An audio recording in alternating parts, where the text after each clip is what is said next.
Zoho company വികസിപ്പിച്ചെടുത്ത messaging ആപ്പാണ് അരട്ടൈ. ഇത് വാട്സാപ്പിന് പകരം ഒരു ഇന്ത്യൻ ബദൽ എന്ന നിലയിലാണ് അവതരിപ്പിച്ചിട്ടുള്ളത്. കുറഞ്ഞ നിലവാരമുള്ള സ്മാർട്ട് ഫോണുകളിലും വേഗത കുറഞ്ഞ നെറ്റ്വർക്കുകളിലും ഇത് നന്നായി പ്രവർത്തിക്കും. കൂടാതെ ബിസിനസ് ആശയവിനിമയത്തിനായി സോഹോ കണക്ട് എന്നൊരു പ്ലാറ്റ്ഫോമും നൽകുന്നുണ്ട്. ഇത് ജീവനക്കാർക്കിടയിൽ ചർച്ചകൾക്കും വിവരങ്ങൾ കൈമാറുന്നതിനും സഹായകമായി പ്രവർത്തിക്കുന്നു. ഒരു സാധാരണ മെസ്സേജിംഗ് ആപ്പിൽ ലഭിക്കുന്ന എല്ലാ അടിസ്ഥാന ഫീച്ചറുകൾക്കും അപ്പുറം ചില സവിശേഷതകളും അരട്ടൈ നൽകുന്നുണ്ട്. ഒന്നാമതായി പറയുന്നത് സുരക്ഷയും ഡാറ്റ സ്വകാര്യതയുമാണ്. ഇന്ത്യൻ സെർവറുകളിൽ ഡാറ്റ, അതായത് അരട്ടൈയുടെ ഏറ്റവും വലിയ പ്രത്യേകതകളിൽ ഒന്നാണ് ഉപഭോക്താക്കളുടെ എല്ലാ ഡേറ്റയും ഇന്ത്യയുടെ ഡേറ്റാ സെന്ററുകളിൽ മാത്രമാണ് ശേഖരിക്കുന്നത് എന്നത്. വോയിസ്, വീഡിയോ കോളുകൾക്ക് എൻഡ് ടു എൻഡ് എൻക്രിപ്ഷൻ നൽകുന്നുണ്ട്. ഏറ്റവും പുതിയ അപ്ഡേറ്റുകൾ പ്രകാരം വ്യക്തിഗത ചാറ്റുകൾക്കും E2EE ലഭ്യമാക്കുന്നുണ്ട്. ഇത് സുരക്ഷാ നിലവാരം ഉയർത്തുന്നു. അരട്ടയിൽ പരസ്യങ്ങൾ ഉണ്ടാകില്ല എന്ന് സോഹോ ഉറപ്പു നൽകുന്നു. ഉപഭോക്തൃ ഡേറ്റ വാണിജ്യ ആവശ്യങ്ങൾക്ക് ഉപയോഗിക്കില്ല എന്നും കമ്പനി വ്യക്തമാക്കുന്നുണ്ട്. എന്തൊക്കെയാണ് ഇതിന്റെ പ്രധാന ഫീച്ചറുകൾ? അടിസ്ഥാന സന്ദേശ കൈമാറ്റം, അതായത് ടെക്സ്റ്റ് മെസ്സേജുകൾ, വോയിസ് നോട്ടുകൾ, വീഡിയോ, ഓഡിയോ കോളുകൾ, ചിത്രങ്ങൾ, ഡോക്യുമെന്ററികൾ എന്നിവ പങ്കുവയ്ക്കാനുള്ള സൗകര്യം. രണ്ടാമതായി പറയുന്നത് മറ്റു വീഡിയോ കോൺഫറൻസിംഗ് ആപ്പുകളെ ആശ്രയിക്കാതെ ആപ്പിനുള്ളിൽ നിന്ന് തന്നെ വീഡിയോ മീറ്റിംഗുകൾ ഷെഡ്യൂൾ ചെയ്യാനും പങ്കുവയ്ക്കാനുമുള്ള സൗകര്യം. ഇതൊക്കെയാണ്. മറ്റൊന്ന് പോക്കറ്റ്, പ്രധാനപ്പെട്ട സന്ദേശങ്ങൾ, ചിത്രങ്ങൾ, നോട്ടുകൾ എന്നിവ സ്വകാര്യമായി സേവ് ചെയ്തു വയ്ക്കാനുള്ള പേഴ്സണൽ ക്ലൗഡ് സ്റ്റോറേജ് സംവിധാനം. വാട്സാപ്പിലെ ചാറ്റ് വിത്ത് യുവർ സെൽഫ് എന്ന ഫീച്ചറിന് സമാനമാണ് ഇത്. സ്ലാക്കിന് സമാനമായി ഗ്രൂപ്പ് ചാറ്റുകളിൽ നമ്മൾ മെൻഷൻ ചെയ്യുന്ന സന്ദേശങ്ങൾ ഒരു പ്രത്യേക ടാബിൽ കാണാൻ സാധിക്കും. പ്രധാന അറിയിപ്പുകൾ നഷ്ടപ്പെടുന്നത് ഇതുവഴി ഒഴിവാക്കാം. സാധാരണ മെസ്സേജിംഗ് ആപ്പുകളേക്കാൾ കൂടുതൽ 1000 വരെ അംഗങ്ങളെ ഒരു ഗ്രൂപ്പിൽ ഉൾപ്പെടുത്താൻ സാധിക്കും.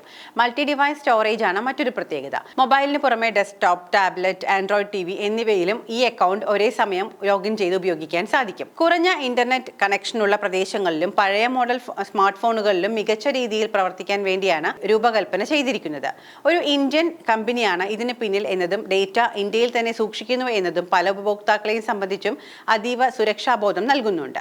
വാട്സാപ്പിന്റെ പുതിയ സ്വീകാര്യതാ നയങ്ങളെക്കുറിച്ചിട്ടുള്ള ആശങ്കകളും സ്വകാര്യതയെക്കുറിച്ചിട്ടുള്ള ചർച്ചകളും ഉപഭോക്താക്കൾക്കിടയിൽ വളർന്നു വന്നപ്പോൾ സ്വകാര്യതയ്ക്ക് പ്രാധാന്യം നൽകുന്ന അരട്ടൈ ശ്രദ്ധേയമായി.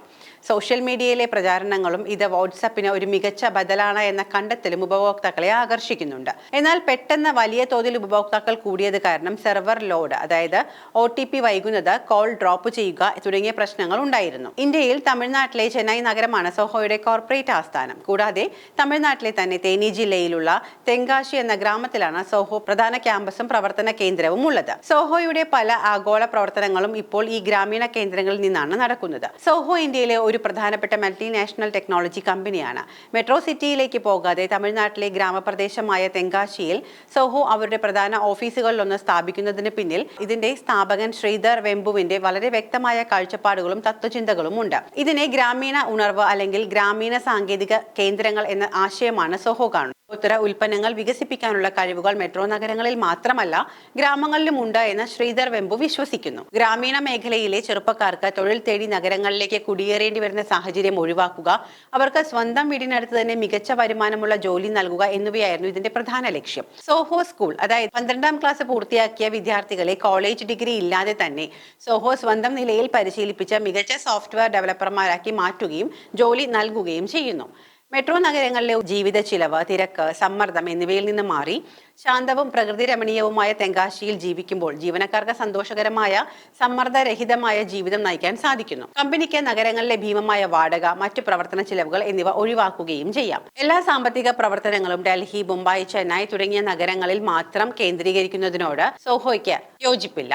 പ്രാദേശിക സാമ്പത്തിക വ്യവസ്ഥയെ ശക്തിപ്പെടുത്തുന്നതിലൂടെ രാജ്യത്തിന്റെ മൊത്തത്തിലുള്ള വളർച്ച സാധ്യമാകുമെന്ന് ഇവർ വിശ്വസിക്കുന്നു. ടെക് ഭീമന്മാർ ഒരു ചെറിയ ഗ്രാമത്തിൽ നിന്ന് പോലും ലോകോത്തര ഉൽപ്പന്നങ്ങൾ ഉണ്ടാക്കാൻ സാധിക്കുമെന്ന് തെളിയിച്ചിരിക്കുകയാണ് ഇവർ. മറ്റു കമ്പനികൾക്ക് ഇതൊരു മാതൃകയാക്കാനും സോഹോ ശ്രമിക്കുന്നുണ്ട്. തെങ്കാശിയിൽ സോഹോ ഓഫീസ് സ്ഥാപിച്ചതിന് ശേഷം ആ പ്രദേശത്തെ മൊത്തത്തിലുള്ള സാമ്പത്തിക സ്ഥിതിയും അടിസ്ഥാന സൗകര്യങ്ങളും മെച്ചപ്പെടുന്നതായി പഠനങ്ങൾ സൂചിപ്പിക്കുന്നു. ഈ വിജയം കണ്ടെത്തിയതിനെ തുടർന്ന് സോഹോ ഇപ്പോൾ ഇന്ത്യയിലെ മറ്റ് ഗ്രാമങ്ങളിലും സമാനമായ സാറ്റലൈറ്റ് ഓഫീസുകൾ സ്ഥാപിക്കാൻ പദ്ധതിയിടുന്നുണ്ട് എന്നാണ് പറയപ്പെടുന്നത്.